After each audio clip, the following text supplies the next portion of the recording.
My wife, Sarah, called me downstairs with a childlike glee that surprised me. It wasn't like Sarah to get overly excited about anything, let alone an inheritance.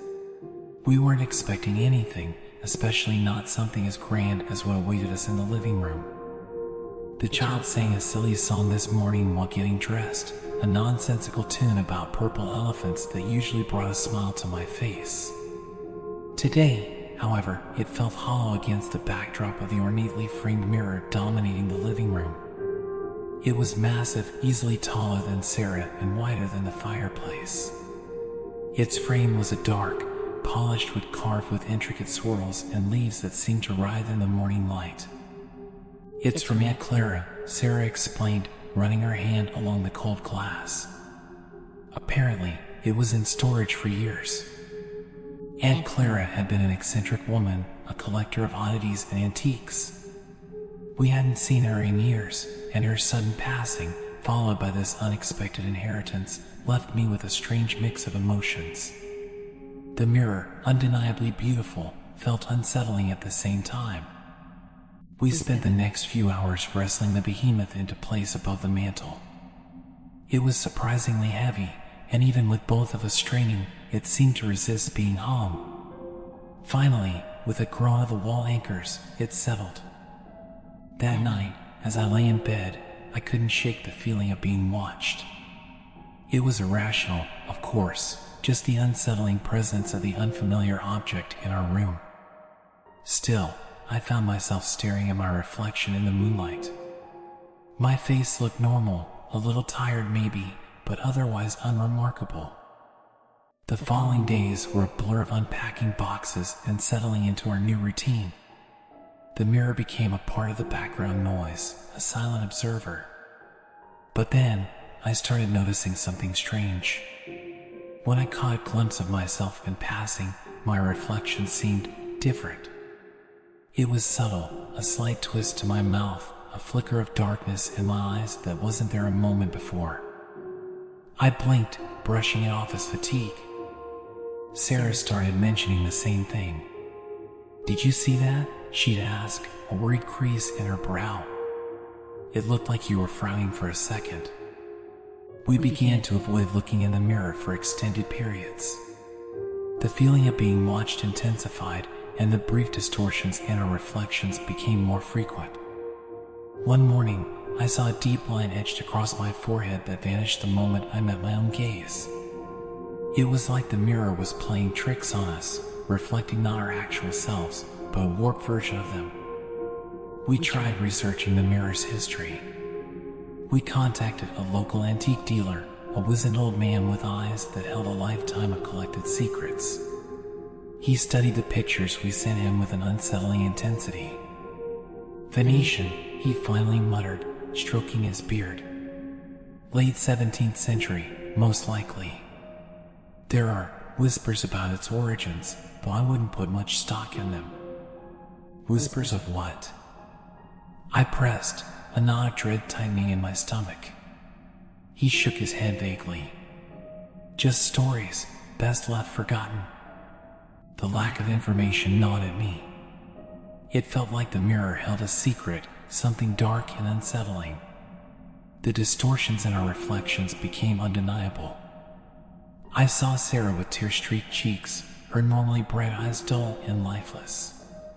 In my own reflection, I saw a stranger, my face contorted with a rage I didn't feel. The atmosphere in our house became thick with tension. We argued over petty things, fueled by the insecurities and anxieties the mirror seemed to amplify. We barely slept, haunted by the distorted versions of ourselves staring back at us. One night, I woke up to the sound of a choked sob. Sarah stood in front of the mirror, her back to me. Her reflection, however, was different. It was a skeletal figure, its eyes hollow pits, a skeletal hand reaching out from the glass, its bony fingers brushing against Sarah's reflection. A primal scream ripped from my throat. Sarah spun around, her face pale with terror. The mirror's reflection was back to normal, but the terror in Sarah's eyes was real. We couldn't stay.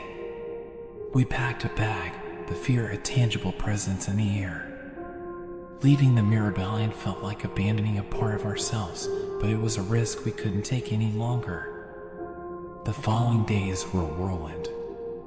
We found a new apartment, this one without a mantle or a place for a giant, possibly cursed, mirror. Sarah contacted a lawyer, trying to find someone interested in taking the antique off our hands. Every antique dealer she contacted declined with a polite, "We have no room for such unique pieces." Weeks turned into months, and the mirror remained in our old apartment, a dark stain on our conscience. We tried to move on, but the experience had left its mark.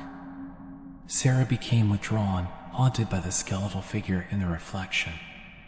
My sleep was plagued by nightmares of reaching through the glass, trapped in the mirror's warped reality. One day, while walking through the Metropolitan Museum of Art, a strange sense of familiarity pulled me towards a specific exhibit. It housed a collection of Venetian art, and there, nestled amongst paintings and sculptures, stood a mirror. It was smaller than ours, but the ornate frame, the dark, polished wood, the swirling leaves, it was identical. A chill ran down my spine. This couldn't be a coincidence. I approached the display, drawn by a morbid curiosity. A placard beside it described the mirror's origins, a gift to a wealthy Venetian family in the 17th century, rumored to be cursed with reflecting one's deepest fears and insecurities. The museum had acquired it just recently, and a shiver ran down my spine. Had the antique dealer somehow gotten rid of it, only for it to resurface here? My gaze darted between the placard and the mirror itself. The museum's lighting glinted off the glass, and for a fleeting moment, I thought I saw a flicker of movement in the reflection, a skeletal hand reaching out. Panic surged through me. I grabbed Sarah, who had been browsing the exhibit next to me, and practically dragged her out. We didn't stop walking until we were several blocks away, the imposing facade of the museum shrinking in the distance. That night, I dreamed of the mirror again. This time, however, the reflection was different. It wasn't the skeletal figure or a distorted version of myself. It was a young woman dressed in the fashion of 17th century Venice, her face etched with despair. Her eyes met mine, filled with a plea I couldn't decipher. I woke with a gasp, the dream clinging to me like a shroud. The skeletal figure had been terrifying, but this woman, her silent plea, sent a new wave of chills down my spine. Who was she? Was she the one who started the curse? Or was she another victim, trapped in the mirror's warped reality? The next day, I couldn't shake the dream. I felt compelled to return to the museum to learn more about the mirror's history. Maybe, just maybe, there was a way to break the curse, to free the woman in my dream and ourselves from its hold. At the museum, I sought out a curator specializing in Venetian art. He listened to my story with skepticism, but a flicker of interest sparked in his eyes when I mentioned the skeletal figure and the woman in my dream. There are some legends surrounding the mirror, he admitted cautiously. Stories of a young woman forced into an arranged marriage who used the mirror to escape, not to another world, but into a reflection of her own despair. He explained that the mirror was believed to be a prototype, a failed attempt to create a portal between worlds. Instead, it became a prison, reflecting the user's deepest fears and trapping them within. A glimmer of hope flickered within me. If the woman was trapped, maybe there was a way to release her. The curator, however, offered no solutions. The stories themselves were fragmented, passed down through generations with embellishments and distortions. I spent the next few days scouring libraries and archives, piecing together the fragmented history of the mirror. The trail was cold, the information sparse. But then, I stumbled upon a dusty old book in a forgotten corner of the library. It was a personal journal written by a Venetian nobleman in the 17th century. The journal mentioned the mirror, its creation, and its disastrous consequences. But most importantly, it detailed a ritual, a specific sequence of words spoken in front of the mirror under a full moon that might, just might, break the curse. Hope, fragile and flickering, bloomed in my chest. It was a long shot, but it was all we had. We waited for the next full moon, the anticipation gnawing at me. Finally, the night arrived, casting an eerie glow on the city. We snuck back into our old apartment, the air thick with dust and the lingering presence of the mirror. Standing before it, the weight of history and despair pressed down on me. Taking a deep breath, I began to recite the words from the journal, my voice trembling in the silence. The room grew cold, shadows danced on the walls, and the mirror's surface seemed to shimmer. A gust of wind swept through the room, extinguishing the candles. For a terrifying moment, I thought it had failed.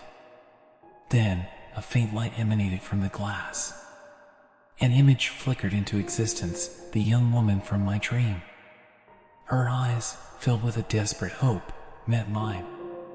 She spoke, not in words, but in a torrent of emotions, relief, gratitude, a plea for forgiveness. Then, with a heartbreaking smile, she faded back into the mirror, the light dimming until it vanished altogether. Silence descended on the room, thick and heavy. We waited, holding our breath, unsure if it had worked.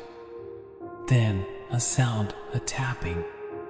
Not from the mirror, but from the hallway. Cautiously, I crept out, Sarah close behind. There, at the front door, stood a young woman, dressed in clothes that seemed out of place, a bygone era woven into the fabric of the modern city. Her eyes, though filled with wonder and confusion, held a faint echo of the woman in the mirror. She didn't speak our language, of course, but the relief on her face, the gratitude radiating from her, spoke volumes. We contacted the authorities, who were understandably bewildered by the situation.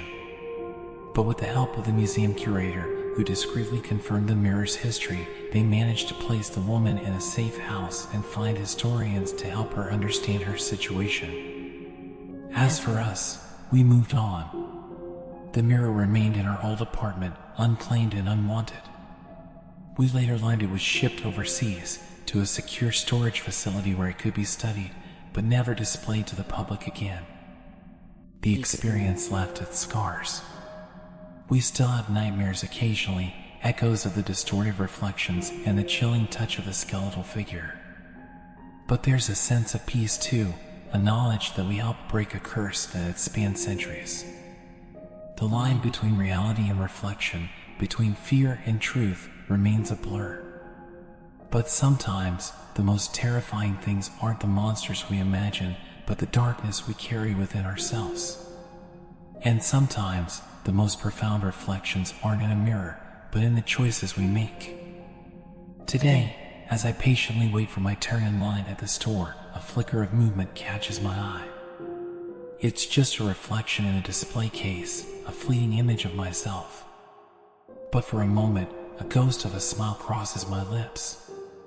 Maybe, just maybe, it's a reflection not of my fears, but of the strength we found to face them.